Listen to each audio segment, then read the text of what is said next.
오늘 우리가 읽은 본문 37절에 이렇게 말씀합니다. 제가 다시 한번 읽을 때에 여러분이 눈으로 그리고 귀로 잘 보고 들으시기를 바랍니다.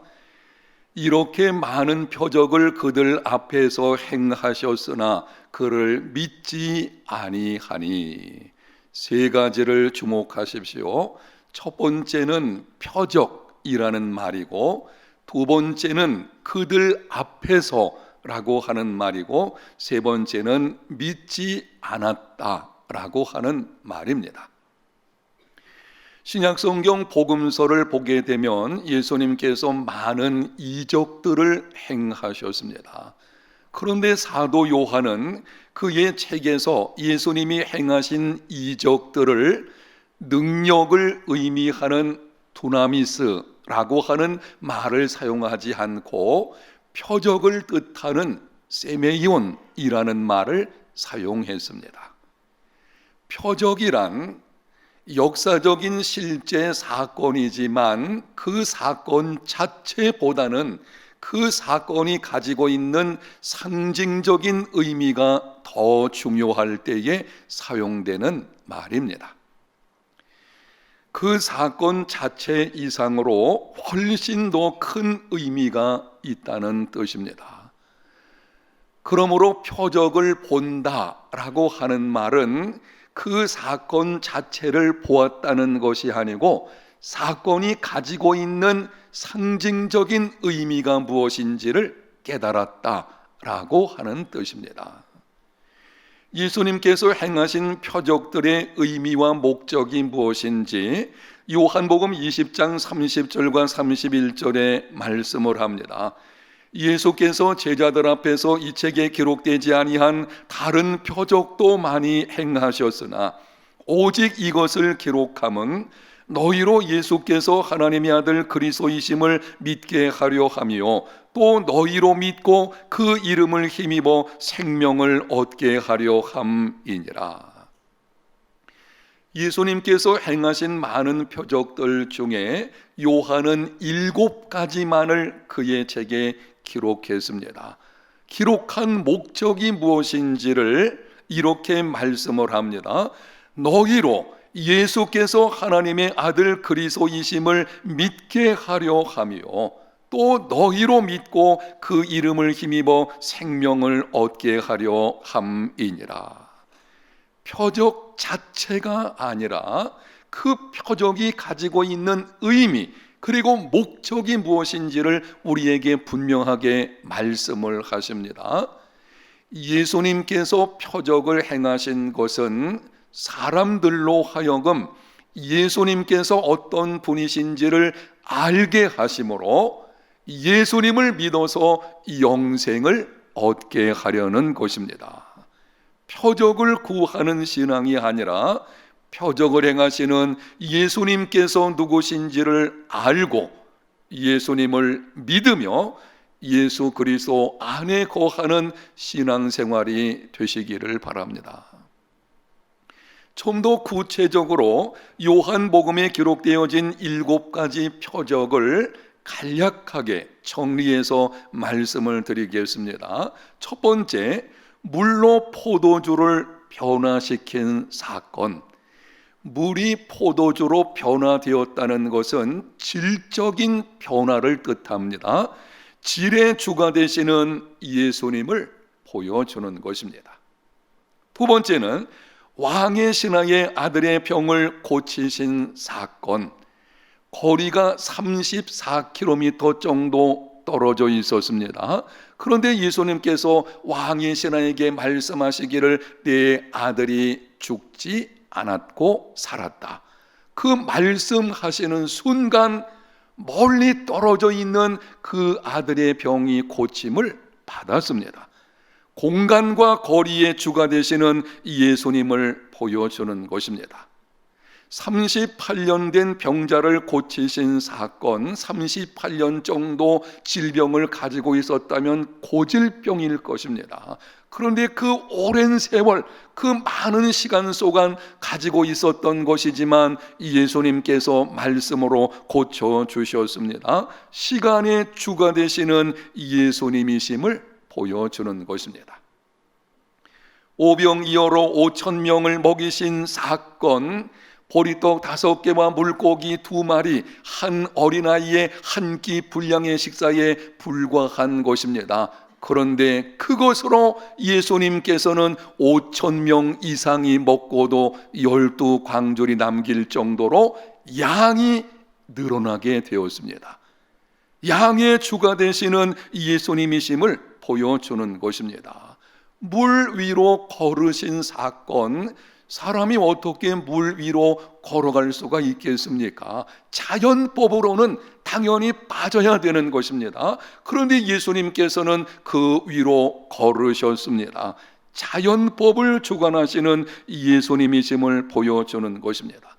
날 때부터 시각장애인 된 자를 고치신 사건, 불행을 다스리시는 예수님이심을 보여줍니다. 7번째, 죽은 나사로를 살리신 사건, 사망을 다스리시는 예수님이심을 보여주는 것입니다.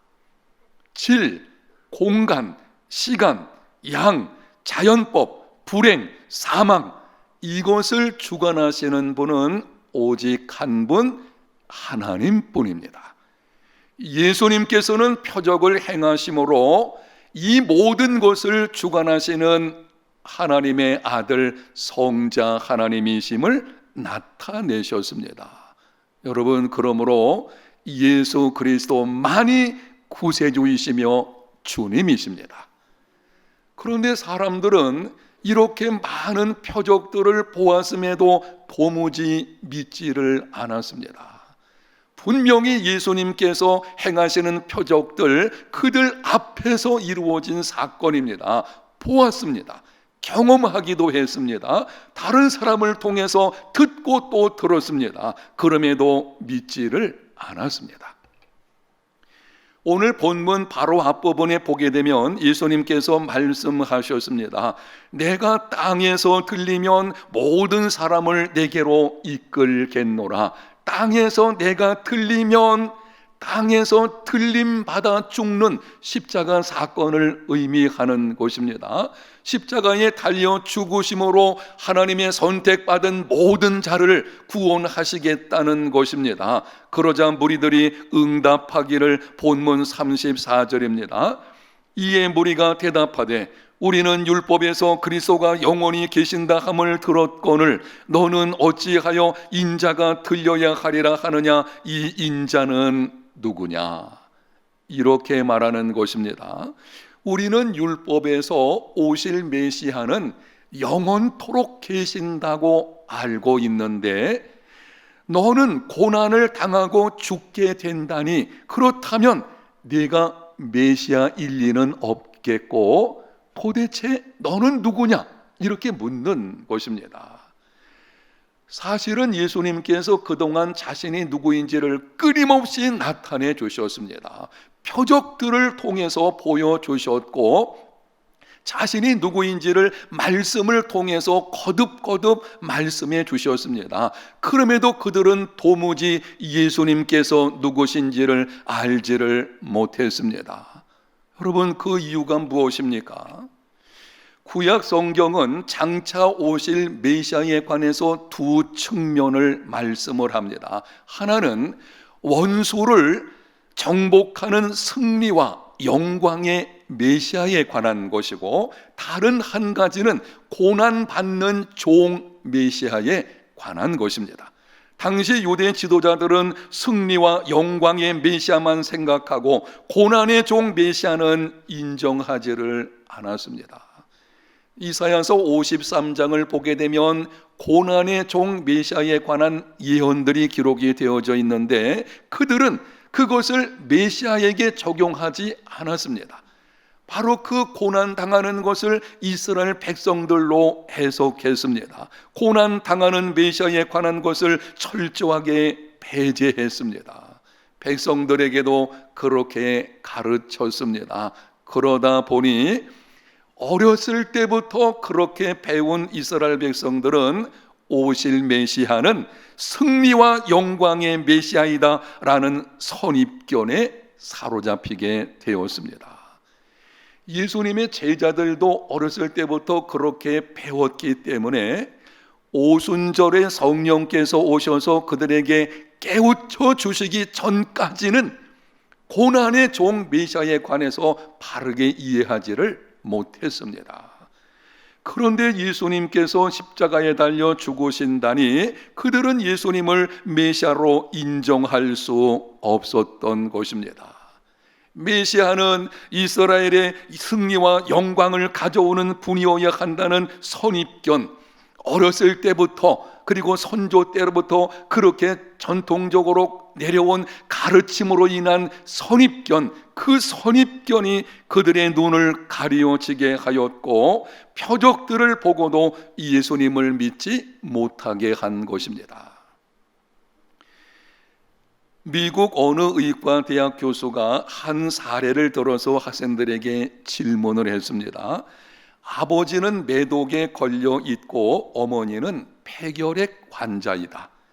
부모의 그 질병 때문에 4명의 아이들에게 문제가 발생하게 되었는데 첫째 아들은 시각장애인이 되었고 둘째 아이는 병들어 죽었다. 셋째 아이는 귀머거리가 되었고 넷째 아이는 결핵 환자가 되었다. 그런데 어머니가 또 5번째 아이를 임신하게 되었다.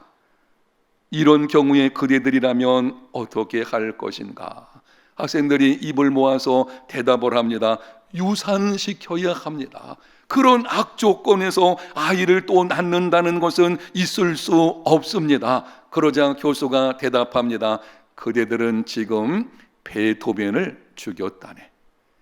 악성으로 일컬어지는 베토벤은 그런 환경에서 태어났습니다. 아버지는 매독 환자였고 어머니는 폐결핵 환자였습니다. 그럼에도 57년 동안 작곡 활동을 했습니다. 후에 귀머거리가 되기는 했지만 수많은 불후의 명곡들을 작곡했습니다. 무엇을 보여주는 것입니까? 선입견을 버리라는 것입니다. 불행한 환경은 반드시 불행을 낳는다는 것, 그거는 선입견인 것입니다. 그것을 버려야 합니다. 신앙생활에서 장애물들 가운데 하나는 선입견입니다. 선입견에 사로잡히게 되면 진리를 말해도 받아들이지를 않습니다. 하나님의 능력을 보아도 믿지를 않습니다. 오랫동안 교회를 다니면서도 예수님을 구세주와 주님으로 영접하지 않는 사람들이 있습니다. 복음은 모든 믿는 자들에게 구원을 주시는 하나님의 능력입니다. 그동안 생명의 복음을 수없이 들었습니다. 설교를 통해서 들었고 아니면 어떤 양육 과정이라든지 주변 사람들을 통해서 들었습니다. 그럼에도 예수님을 믿지를 않습니다. 예수 이름으로 병고침 받고 예수 이름으로 악한 영들이 쫓겨나고 예수 이름으로 불안당 같은 사람이 새 사람으로 변화되었다는 이 놀라운 일들에 관해서 들었음에도 불구하고 여전히 예수님을 구세주와 주님으로는 영접하지 않습니다. 왜 그렇습니까? 선입견 때문입니다. 구체적으로 몇 가지를 여러분들에게 말씀을 드리게 될 때에 혹시 나에게는 이러한 문제는 없는지 자신을 점검하시고 성령의 도우심으로 말미암아 오늘 분명히 예수님이 구세주요 주님이시라는 것을 확신할 수 있는 복된 시간이 되시기를 바랍니다. 어떤 사람은 예수님을 믿는다고 말하지만 예수님의 동정녀 탄생은 인정하지를 않습니다. 나는 예수님을 믿지만 그분이 동정녀의 몸에서 탄생했다는 것은 나는 인정할 수 없다. 왜 그렇게 되는 것입니까? 처녀의 몸에서는 절대 잉태될 수 없다는 선입견 때문입니다. 물론 인간적인 면에서 본다면 처녀의 몸에서 아이가 잉태될 수는 없겠죠. 그러나 하나님으로는 가능합니다.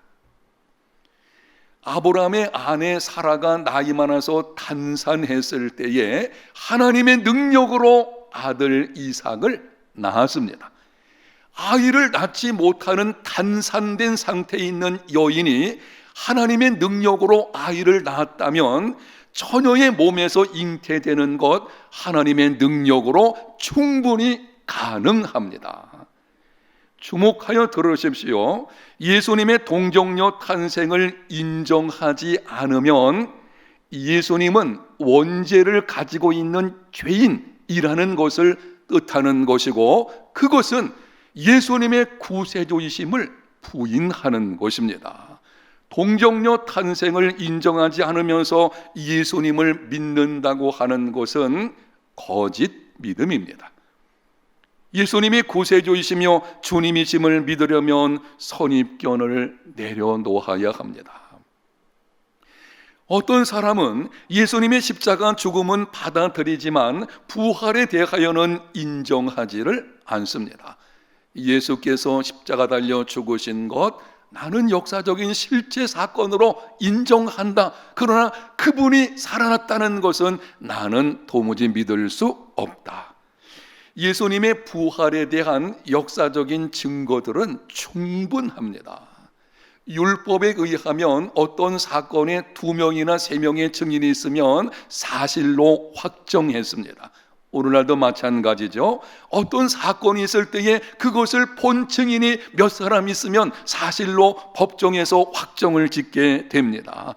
사람들이 예수님의 부활을 믿지 못하는 것은 증거가 없기 때문이 하네요. 예수님의 부활을 목격한 사람들은 2-3명 정도가 아니고 수백 명 이상이 있습니다. 그럼에도 왜 믿지 않는 것입니까? 죽은 사람이 다시 살아날 수 없다는 선입견 때문입니다. 그 선입견을 가지고 있으니 하나님의 능력조차도 인정하지 않게 되는 것입니다. 선입견을 내려놓고 예수님의 부활이 역사적인 실제 사건인지 아닌지 그 증거들을 한번 연구해 보십시오. 여러분이 혹시 예수님의 부활이 인정되지 않는다고 하면 그것이 진짜인지 아닌지 한번 깊이 연구해 보십시오. 제가 분명히 말씀드립니다. 여러분이 깊이 연구할수록 예수 그리스도 그분은 부활하셨다는 것을 알게 될 것입니다. 어떤 사람은 예수님을 위대한 도덕적 스승으로는 인정하지만 하나님의 아들로는 받아들이지를 않습니다. 그분은 위대한 도덕적인 스승일 뿐이지 그분이 무슨 하나님의 아들, 사람으로 있는 사람이 어떻게 성자 하나님이 될 수 있냐, 이런 식으로 생각하는 것입니다. 여러분, 예수님이 하나님의 아들이심은 예수님이 행하신 이적과 기사들이 증거합니다. 예수님을 만난 자들이 증거합니다. 구약 성경의 예언들이 증거합니다. 예수님의 부활이 증거합니다. 그럼에도 예수님을 하나님의 아들로 받아들이지 않는 사람들이 있습니다. 왜 그렇습니까? 예수님은 세계 4대 성인 중에 한 분이야 라고 하는 선입견, 그 굳어진 선입견을 내려놓지 못하게 되니 그분이 하나님의 아들이시라는 분명한 증거를 보여주어도 믿지를 않는 것입니다. 여러분이 예수님이 하나님의 아들이시라는 것이 믿어지지 않으신다면 이렇게 하십시오. 일단은 선입견을 내려놓으십시오. 성경을 펴서 예수 그리스도에 관한 것을 읽고 연구해 보십시오. 예수 그리스도 그분이 어떤 분이신지 성경을 펴서 읽고 묵상하고 연구하게 되면 예수님께서 하나님의 아들 구세주이심을 알게 될 것입니다. 예수님께서 어떤 분이신지, 예수님께서 하신 일의 의미가 무엇인지, 예수님을 따르는 바른 삶이 어떤 것인지를 알기를 원하신다면 한번 따라합니다. 선입견을 내려놓으라. 선입견 버려야 합니다. 하나님의 말씀을 들을 때에 그 말씀을 깨닫기를 원하십니까? 하나님의 능력을 볼 때에 하나님의 실존을 깨닫기를 원하십니까? 예수 그리스도에 관한 복음을 들을 때에 그것을 믿기를 원하십니까? 여러분 속에 있는 선입견을 내려놓으십시오. 선입견을 내려놓고 성령의 도우심을 구하며 말씀의 귀를 기울이십시오. 하나님의 말씀을 하나님의 말씀으로 받으십시오. 제발 여러분에게 부탁하는데 고집 부리지 마십시오. 그렇게 오랫동안 교회 생활하면서도 가지고 있는 선입견을 내려놓지 않습니다. 계속 고집 부리는 가운데 있습니다. 그렇게 고집 부리게 되면 어떤 일이 벌어지게 되는지 본문 39절과 40절의 말씀을 합니다.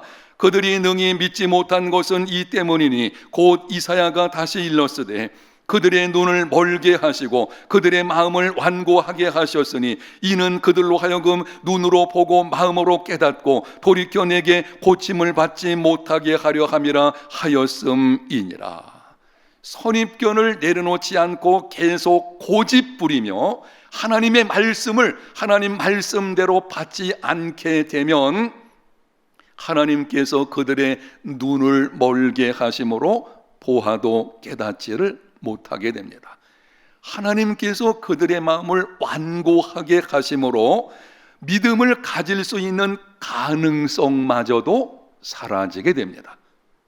좀 더 정확하게 말씀을 드리면 말씀을 듣고 하나님의 능력을 보고서도 계속 마음을 완고하게 하면 하나님께서는 완고한 마음 그대로 내버려 두십니다. 하나님의 내버려 두심이 이게 심판입니다. 그냥 완고한 가운데 내버려 두시면 타락한 인간의 본성은 더 완고해지게 될 것이고 이제는 보고 들어도 깨닫지 못하는 상태에 이르게 됩니다. 사람들로 하여금 예수님을 믿어서 구원받게 하시려고 하나님께서 어떻게 하셨습니까? 여러분, 우리로 하여금 예수님을 믿어서 영생을 얻게 하려고 하나님께서 어떻게 하셨는지를 생각을 해 보십시오. 제일 먼저는 우리를 사랑하시되 독생자를 보내주셨습니다. 독생자 예수 그리스도께서 하나님 나라의 진리에 관해서 가르쳐 주셨습니다. 자신이 누구인지를 분명하게 우리에게 보여주기 위해서 많은 표적들을 행하셨습니다. 자신을 십자가 죽음에 내어주셨습니다. 3일 만에 부활하심으로 하나님의 아들이심을 확정 지으셨습니다. 그 이후에 하나님의 종들을 통해서 끊임없이 우리에게 복음의 말씀을 전해주셨고 지금도 하나님의 사람들을 세우셔서 생명의 복음에 관해서 전해주시고 있습니다. 여러분, 이렇게 하나님께서 우리에게 하셨음에도 우리가 마음을 완고하게 하여 여전히 선입견을 내려놓지 않고 고집 부리게 되면 그 결국은 영원한 심판뿐입니다. 하나님의 최선을 인간이 완고한 마음으로 받아들이지 않으면 그 결과는 영원한 정죄의 심판입니다. 하나님은 우리를 향해서 최선을 다하셨고 그리고 지금도 하고 계십니다. 사랑하는 여러분, 하나님의 말씀을 들을 때에 마음을 완고하게 하지 마십시오. 믿음은 들음에서 나며 들음은 그리스도의 말씀으로 말미암습니다. 예수 그리스도의 복음을 들을 때에 마음을 강팍하게 하지 마십시오. 선입견을 내려놓으십시오. 성령의 도우심을 구하십시오. 성령의 능력으로 굳어진 마음, 선입견을 가지고 있는 마음, 그 모든 것을 갈아서 엎으십시오. 그래서 이제는 믿음 없는 자가 되지 말고 믿음 있는 자가 다 되시기를 예수님 이름으로 축복합니다.